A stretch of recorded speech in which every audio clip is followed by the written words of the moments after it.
Em minhas aventuras com o Superman, foi nos apresentado esse cara aí, o Superman Cyborg, um vilão muito poderoso lá, que a gente já tinha visto em outras animações. Salve galera, como é que vocês estão? Espero que vocês estejam bem. Sejam muito bem-vindos. João Augusto Cor na área para vocês. Esse cara é importante porque ele foi um vilão muito poderoso e ele meio que subjugou ali os personagens ali, forçando o Superman a acessar o limite físico de seus poderes. E isso nos mostrou uma curiosidade muito interessante. Antes de chegar no ponto central do vídeo, vamos recapitular uma base aqui. A gente sabe que a biologia kryptoniana só permite a esses superpoderes muito cabulosos porque ele absorve a energia e a radiação do Sol amarelo, que é o nosso Sol. Então é o nosso Sol que dá a ele os poderes que ele tem. Basicamente, o Superman é uma esponja de energia ambulante. É como se fosse um reator solar andando por aí. Então foi o nosso Sol que deu a ele esses poderes todos, é a radiação solar. Você sabe disso, eu sei disso. Estou recapitulando. As células kryptonianas absorvem essa energia solar, essa radiação solar, metabolizam ela e dão a ele super força, vulnerabilidade, capacidade de voo.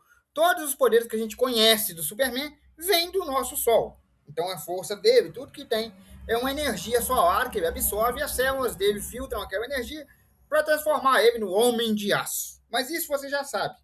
O que você talvez não tenha percebido naquele episódio onde Dave enfrentou o Superman Cyborg foi o limite físico do Superman e que faz muito sentido biológico. Durante o confronto com o Superman Cyborg, o Superman que a gente conhece estava levando uma surra, ele estava levando a pior, ele estava apanhando, ele literalmente estava tomando uma surra, ele recebeu ajuda ali da cara, né, da Supergirl, e também de um Jonathan Kent, ou seja, do filho dele ali. Enquanto isso, ele era brutalmente atingido também por raios de energia, por uma capacidade de super força. Então, o Superman Cyborg demonstrou maior capacidade de combate do que o próprio Superman. Mas ao ver que a cara e o seu filho estavam em risco mesmo real de desvivimento, ele levou o corpo dele ao limite. Quando ele levou o corpo dele ao limite, por causa da situação, algo aconteceu visualmente. Os olhos dele brilharam azul, uma carga que parecia uma carga eletrocinética saiu do corpo dele e as células kryptonianas dele ficaram hipercarregadas por um período de tempo. Durante aquele hipercarregamento celular, ele ficou mais forte, mais rápido, mais resistente, mais tudo. E conseguiu bater de frente com o Superman Cyborg. Mas o meu ponto aqui é esse: o hipercarregamento celular. Porque o que aconteceu com ele? Ele realmente teve um hipercarregamento celular, ganhou um buster de poder imediato, ficando mais rápido, mais resistente, mais forte. Mas depois que aquele hipercarregamento celular acabou, ele perdeu os poderes. Ele parecia um humano normal. Ele fica um tempo posteriormente daquela batalha sem os poderes, como um humano normal mesmo, sentindo dor, quebrando o braço, sangrando, tudo como eu e você faríamos. Mas por quê? Por causa do hipercarregamento. Como assim, João? Eu vou explicar para você e por que isso faz tanto sentido biológico.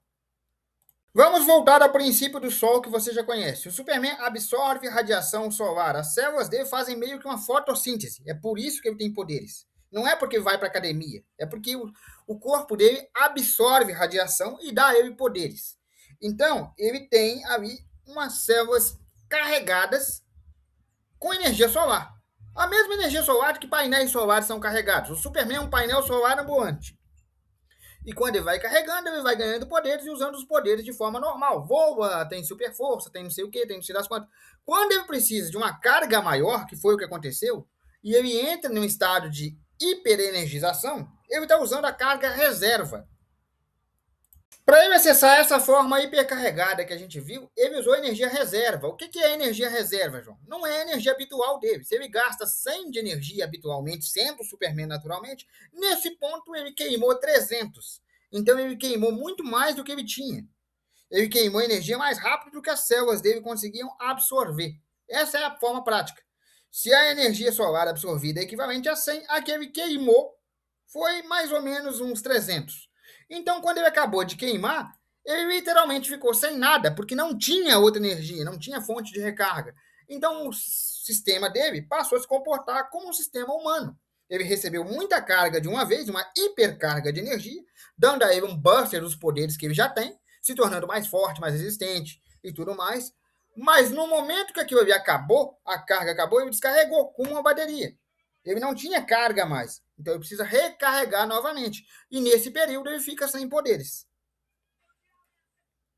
As fraquezas mais conhecidas do Superman são Kryptonita e magia, né? A gente sabe que ele é vulnerável à magia e pode ser envenenado por Kryptonita. Só que aqui a gente descobre mais uma fraqueza dele: a bateria interna. Ele pode ser tanto hipercarregado, como foi em grandes astros, e acabar tendo uma metástase celular, levando ele a óbito por hipercarregamento, ou pode usar muito de uma vez, que foi esse o caso, e acabar sem carga nenhuma. Então ele tem que administrar muito bem a energia que as suas próprias células captam. E esse pode ser um ponto fraco. E isso faz todo sentido biológico.